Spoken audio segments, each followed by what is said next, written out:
This presentation will cover two main topics, digital content and digital curriculum. While similar, they're not exactly the same thing, but you can't have a digital curriculum without digital content.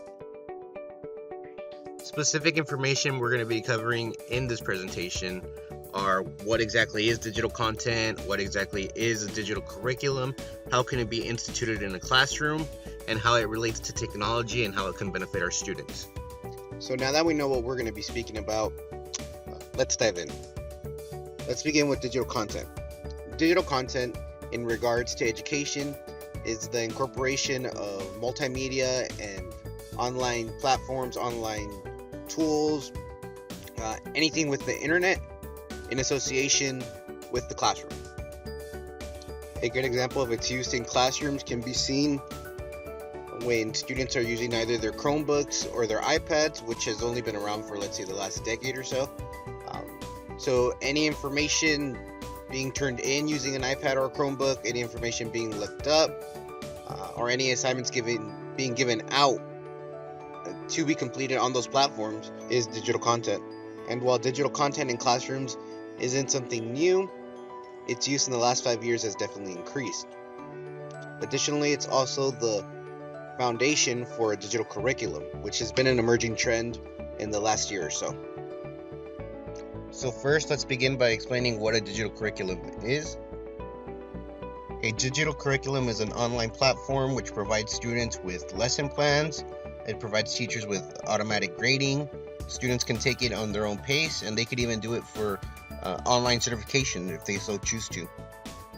One of the more popular online curriculums used is Khan Academy. Often teachers use this in collaboration with their classrooms to further student learning in the various courses offered. Khan Academy actually provides us with an excellent visual representation of what a digital curriculum might look like, which is why we're going to take a few seconds and examine their platform. Once logged in the platform, you'll get a page which looks like mine. As you can see, I've taken various courses so far, ranging from Algebra 1, Algebra 2, Calculus, Geometry, Trigonometry, and Pre-Cal. Now you're free to choose from more courses outside of the math field. We have math 1st through 8th grade, physics, chemistry, US history, and even test prep courses. Let's click on one just to see what it's like.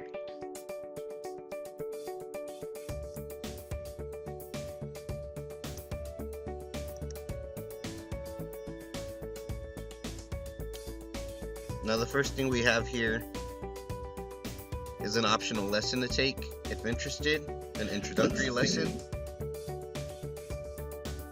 an introduction to subtraction, making small numbers, and then a quiz.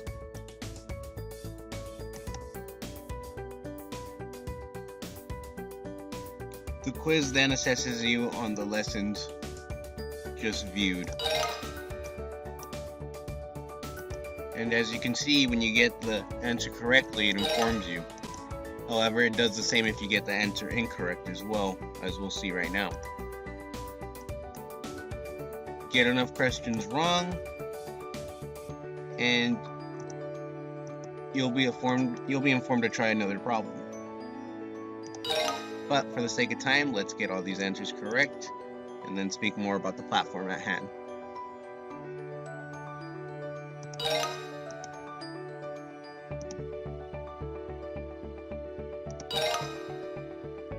Once completed, we're given a summary and showing us what areas we've improved on and what areas we need to improve on further.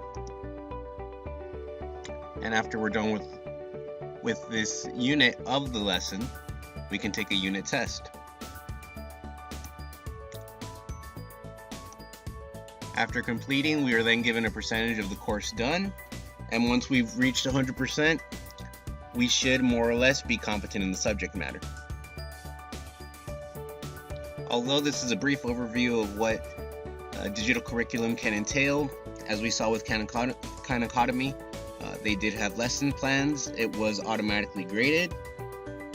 I'm able to take the coursework at my own pace, and if chosen, there are options for online certification once completing certain courses.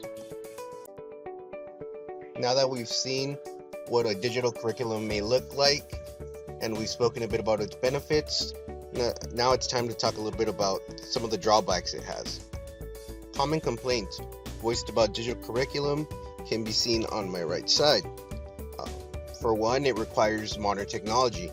Without a tool that you can use to access the internet, you're not going to be able to access the curriculum. Secondly, it requires an internet connection. Even if you have a laptop, an iPad, or an iPhone, if you don't have an internet connection to go along with it, you can't access your curriculum. An additional issue is that it adds to students' screen time, which is a problem considering how integrated technology is with most of our lives. So we already look at screens an excessive amount of time. It also reduces face-to-face time with instructors, if there's even an instructor, because in some cases you'd only see videos of your instructor and you wouldn't meet them in a one-to-one setting. And lastly, it can lead to distractions. If you're surfing the internet, in many cases students are playing games or chatting with friends, or they're doing anything besides their work. The versatility offered through the use of a digital curriculum is also an important benefit that is often ignored. Instructors can use it in a supplemental manner or a foundational manner. When used in a supplemental manner, it's used alongside direct instruction. When used in a foundational manner, however, it is the foundation for the class. So you would need to go to a provider such as the one listed here, Applied Educational Systems, pay a fee, and then you have access to their curriculum. Ultimately, the use of digital content and curriculum is completely dependent on teachers or parents. In conclusion, digital content allows you to have a differentiated instruction, it accommodates different learning styles, and it could increase student engagement. It also lets you incorporate different types of content, audiobooks, video, Word documents, different sources from the internet, and you get to use tools like Google Classroom. Realistically, if you use it enough, you should incorporate some sort of digital curriculum in your classroom, just because it has its uses.